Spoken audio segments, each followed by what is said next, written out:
Hello दोस्तों, स्वागत है आपका एक और आईपीएल की नई वीडियो में। तो आज के डबल हेडर मुकाबले हैं भैया, दो मुकाबले हैं। पहला मुकाबला गुजरात के सामने चेन्नई होगी। दूसरे मुकाबले की बात करें तो राजस्थान के रजवाड़ों के सामने भैया नकलों के नवाब होंगे। अगर नकलों के नवाब जीतते हैं तो 18 अंक के साथ दूसरी टीम होगी भैया इस साल की क्वालिफाई करने वाली। लेकिन अगर भैया नकलो भैया ना जैसा गुजरात के सामने मैच खेल के आ रही तो उम्मीद कम है उनके क्या राजस्थान भैया एक और हार थमाने वाली है नकलों को। अगर ऐसा हुआ तो भैया ना तीसरी टीम हो जाएगी, 16 अंक के प्लस में होगी, तो फिर राजस्थान हो सकता है हम 16 अंक के साथ जीते। लेकिन पहले मुकाबले में जो चर्चा करते हैं गुजरात और सीएसके की, पिछला मुकाबला जिस तरह गुजरात जीत के आई है और जिस तरह सीएसके हार के आ रही है, ये दोनों टीमों के लिए थोड़ा निराश करने वाली बात है।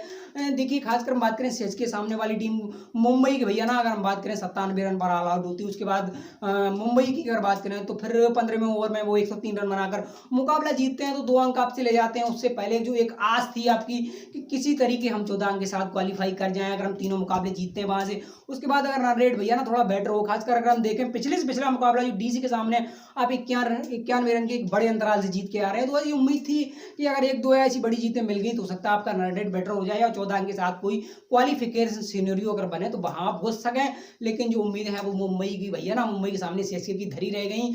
तो ओवरऑल देखें गुजरात का पिछला मुकाबला अगर देखें, सामने वाली टीम नकलऊ को भैया ना पहली बार जो ओपनिंग मैच था नकलऊ और गुजरात का, तो वहां भी भैया जीतना गुजरात के ही पक्ष में गई। तो पिछले मुकाबले में देखें गुजरात के टॉप ऑर्डर से मेरा मानना है सुमन एक एंड पर खड़े रहे, दिमाग आउट हुए। नंबर 3 को हमने दोबारा खेलते देखा, शुरुआत में भैया मैथ्यू को हमने एज ओपनर खेलते देखा, फ्लॉप रहे। उसके बाद नंबर 3 पर उनको दोबारा ट्राई किया, शाही सुंदरम को बाहर भेजा गया। थोड़ी अगर देखें तो थोड़ी मेरा मानना है पहले जब एज ओपनर आए तो फिर रन भी नहीं बनाए, खासकर अगर जो रन बनाए हैं वहां भी स्टैग रेट का मसला था। तो फिर नंबर 3 पर आए, इंटेंट भैया पॉजिटिव था तो आए, मारे गए, कोई बात नहीं, चली बड़ी बारी नहीं खिंचवाई, लेकिन इंटेंट आपका क्लियर था। नंबर 4 पर हार्दिक आए, वो भी फ्लॉप रहे। फिर नीचे से ना फिर ऐसी कोशिश हुई, मिलर आए 5 ओवरों सुंदरम हमने देखा सुमन गिल के साथ एक पारी को बिल्ड किया। दूसरे एंड पर सुमन खड़े रहे, एक एंड पर भैया ना कुछ कोशिश करते दिखे सुमन गिल। उसके बाद मिलर ने कुछ रन बनाए, नीचे से राहुल तेवतिया आए थोड़ी बहुत कोशिश करके, जैसे जैसे मेरा मानना है आप 144 तक पहुंचते हैं। ऐसी उम्मीद है कि सामने वाली टीम आएगी 145,000 बना जाएगी।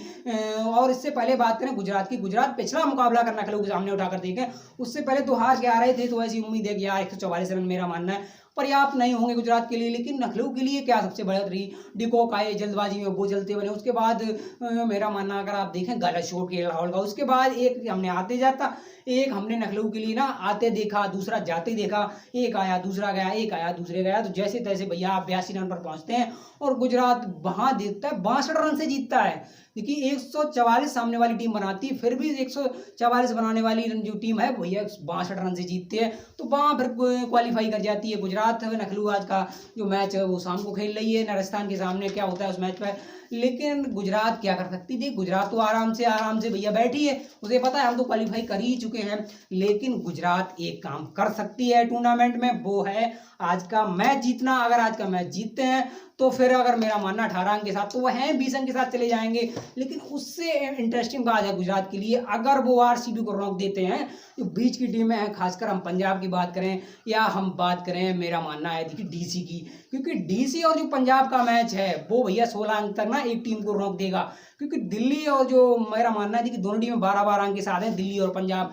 और खासकर मेरा मानना है 2 मुकाबले दिल्ली के हैं, एक मुंबई और पंजाब के सामने, और पंजाब का एक मैच हैदराबाद के सामने, हैदराबाद शाम को हार के आ रही केकेआर के साथ, और केकेआर अगर अपने बचे हुए दोनों मुकाबले जीतती है तो 14 अंक के साथ वो पहुंच जाएंगे और 14 अंक के साथ उनका रन रेट बेटर होगा, ये सबको दिख रहा है। अगर आरसीबी अपना आखिरी मुकाबला हारती है गुजरात के सामने तो हो सकता है वो बाहर हो जाए, ये बहुत बड़ी बात हो सकती है। क्योंकि शुरुआत में जब अगर हम देखें टॉप 4 में उनकी गिनती हो रही, अगर हम बात करें जैसे जैसे मुकाबले गए तो वहां भी ऐसा लगा कि यार ये क्वालिफाई कर जाएंगे। एक बार एक समय जब 3 मुकाबले हारे तो वहां थोड़ा ऐसा लगा कि यार ये हो सकता है रह जाए। लेकिन फिर मुकाबला हैदराबाद के सामने आप बड़े अंतराल से जीतते हैं, तो ओवरऑल खासकर पिछला मुकाबला बड़े अंतराल से हार के आ रहे हैं। तो आरसीबी ने टॉप 4 की जो रेस है ना वो नीचे वाली टीमों को भैया ना दम दे दी है। मेरा मानना है अगर वो पंजाब को हरा देते उस मैच में तो फिर ये टॉप 4 की जो रेस है, खासकर हम बात करें पंजाब के लिए या हम बात करें कि जैसे 14 अंक के साथ जा सकती है और 14 अंक के साथ जा सकती है हैदराबाद, क्योंकि हैदराबाद 2 ही मुकाबले हैं और अगर वो दो अगर जीतते हैं तो उसके बाद वो 14 अंक के साथ जा सकते हैं। और बात करें भैया 5 लगातार जीते इस साल उनकी हुई, 5 लगातार हार हुई, 12 मुकाबले खेले हैं। तो पंजाब का तो इस साल ना जिस हिसाब से हार कर पिछला मैच खेल के आ रहे हैं, दबंगों वाले स्टाइल में खेल कर आ रहे हैं। खासकर as opener best opener middle order में हमने लियाम लिविंगस्टन की बड़ी पारी देखी, उसके बाद मैक तो खैर फ्लॉप हैं। लेकिन अब हम चर्चा करते हैं क्या आज के मुकाबले में कर सकती है सीएसके, क्या गुजरात को रोक सकती है। देखिए सीएसके अगर गुजरात को रोक भी दे तो इस मुकाबले में सीएसके का भविष्य तय नहीं होना है। उन्हें पता है अगर हमारे लिए 8 अंक पर ही हम इस साल समझे तो भी हमें कुछ नहीं मिल रहा है, अगर हम इस साल 12 अंक पर समझे हमें तब भी कुछ नहीं मिल रहा है। तो गुजरात के लिए बात है कि वो टेबल नंबर है 1 या 2 पर बने रहे, मुझे लगता है ऐसा हो गया। अगर वो देखिए नकलू दोनों मुकाबले जीत जाएगी तो फिर वो हो सकता है 20 पर पहुंच जाए, और गुजरात एक जीतती एक हारती तो फिर भी वो 20 पे पहुंच जाएंगे, और रन रेट उनका बेटर हुआ तो नंबर 1 या 2 पर वो बने रहेंगे। मेरा मानना गुजरात 1 नंबर या 2 नंबर पर 100% रहेगी, क्योंकि अगर राजस्थान दोनों मुकाबले जीतती है फिर भी अगर हम देखें तो भी 2-2 में रहेगी भैया गुजरात, क्योंकि अगर आप देखें राजस्थान 18 अंक पर पहुंच जाएगी, अगर लेकिन फिर 18 अंक पर फिर दूसरी तरफ बात करें नखलऊ 18 अंक पर तब पहुंच पाएगी जब उनका एक आखिरी मैच है तब वो जीते तब। तो ओवरऑल देखें थोड़ा जो है टॉप 4 की रेस अब ज़्यादा मेरा मानना इंटरेस्टेड हो चुकी है। अगर राजस्थान हारती तो और इंटरेस्टेड हो जाएगी, और खासकर बात करें गुजरात जीतती है हारती उससे कोई फर्क पड़ने वाला नहीं है। तो क्या आज कर देंगे। पिछला मुकाबला गुजरात के देखें टॉप ऑर्डर से उतने रन बने नहीं, एक इन पर सुमन गिल खड़े रहे, नीचे से आए रहे राहुल, उसके बाद कुछ जैसे तैसे आपने रन बनाए। गेंदबाजी में आपने बदलाव किया, आपने एक बड़ा भैया जोखिम खिला, लौकी को आपने बाहर भेजा, ईशान किशोर को अंदर लाए हैं। मेरा मानना है कि यश दयाल को तो सफलताएं जरूर हैं, सामने वाली टीम को आप 82 रन पर रोकते हैं फिर भी थोड़े महंगे हैं।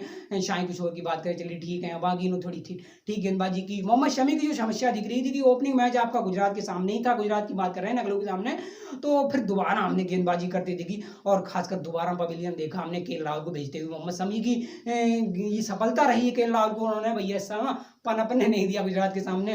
तो ओवरऑल आज क्या कर सकते हैं, देखिए मुंबई के वानखेड़े स्टेडियम में मुकाबला है, छोटा मैदान है, क्या रनों की बारिश हो सकती है। देखिए सीएसके एक ही सूरत में ये मुकाबला जीत सकती है, वो है एजी ओपनिंग। अगर ऋतुराज के साथ मेरा मानना कौन मैंने पार्टनरशिप लगा दी 60-70 रन की, फिर ये टीम ना नीचे से कोई आगे रन बना जाएगा। शिवम आएंगे, मोइन आएंगे, थप्पा आएंगे, थप्पा के पहले बात करें तो ओपनिंग पर रहे शुरुआत में, मेरा मानना नंबर 3-4 पे रहे, पिछले मुकाबले में नंबर 4 पे रहे, फिर थोड़े नीचे भी रहे। मेरा मानना है पिछले कुछ मुकाबलों से रन नहीं है, मोइन के भी उतने रन राइडू के, तो अगर इस साल देखें तो फिर बाम डगमगाई। खासकर राइडू की चर्चा करते हैं, राइडू को कल जो ट्वीट आया था उसका मतलब क्या होने वाला है कि राइडू का जो ट्वीट आया था दोपहर को ट्वीट आया, उन्होंने ट्वीट किया है अपना जिसमें कहा कि हमारा आईपीएल का आखिरी सेशन है, और उन्होंने मुंबई और सीएसके को ना बधाई दी, क्योंकि मुंबई के लिए वो लंबे समय खेले, सीएसके के लिए कई सालों से खेल रहे हैं, तो 2 आईपीएल की ऐसी सक्सेसफुल फ्रेंचाइजियों के लिए वो खेले हैं, तो दोनों टीमों को उन्होंने बधाई दी। उसके बाद ट्वीट डिलीट, क्या ये समस्या का हल हो सकता है।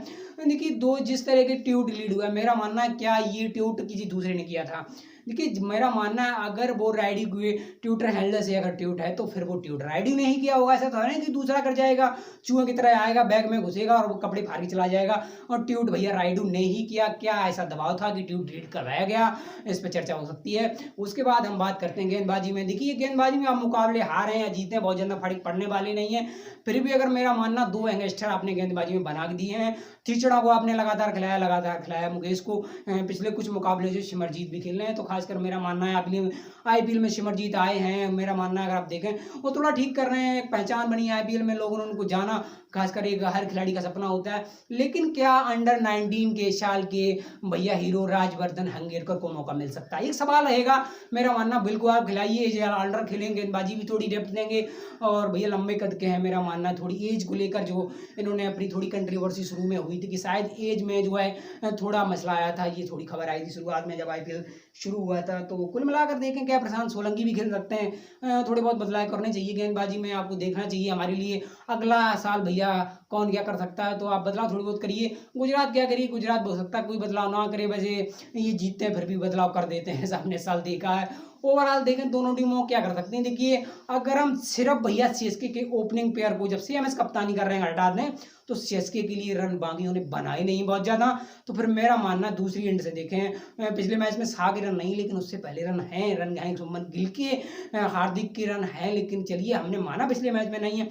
मैथ्यू बेड के भी कुछ रन देखे, 4-5 मुकाबले खेले फ्लॉप रहे, पिछले मुकाबले आए वहाँ भी रन नहीं है, लेकिन किलर था मिलर ने आगे रन बनाए, नीचे राहुल तिवतिया रन बनाए राशिद खान ने।